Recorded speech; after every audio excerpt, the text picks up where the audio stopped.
I'm Tim Piper. I'm here with my friend Lee Turner. I lived in Tanzania for 7 years. Lee lives near Houston, Texas. In 2008, we created a Texas nonprofit called KCAv3LoRes Africa to improve the lives of orphans, HIV-positive children, and kids in vulnerable circumstances in Africa. Lee, why don't you explain how this project started?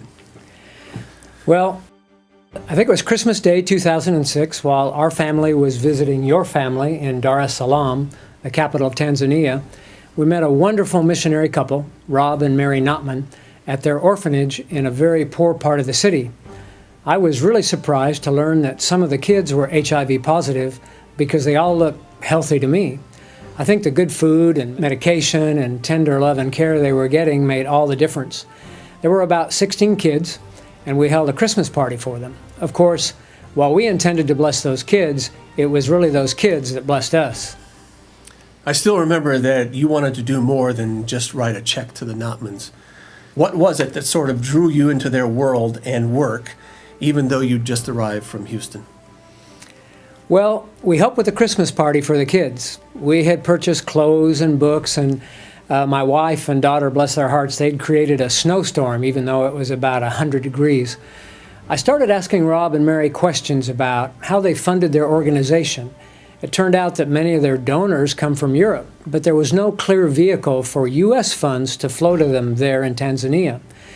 And then when we heard the landlord was canceling their lease because he could make more money with the property as a gentleman's club, it just seemed clear to me that you and I needed to create some kind of a fundraising arm for them in the U.S. And it's been amazing to see what's been accomplished in just 4 years. A new kids care home and a preschool have been built 40 kilometers north of Dar es Salaam in a village called Karege. There are 2 new preschools now operating in the Kayela region of far southwestern Tanzania. Kids Care now supports 300 children and runs a program that provides medical care and surgeries to over 100 handicapped children and provides support for community orphans and school fees for 80 students a year. Yeah, and one of the things that I like a lot about Kids Care Africa is the low overhead. You know, it's way below that of a lot of larger organizations doing similar work because our board of directors and our staff are made up entirely of volunteers. I would encourage anyone watching this video to look around our simple website. And please view the video of Rob and Mary Notman describing their work in Tanzania in more detail, and send us an email with any questions. Thanks a lot for listening.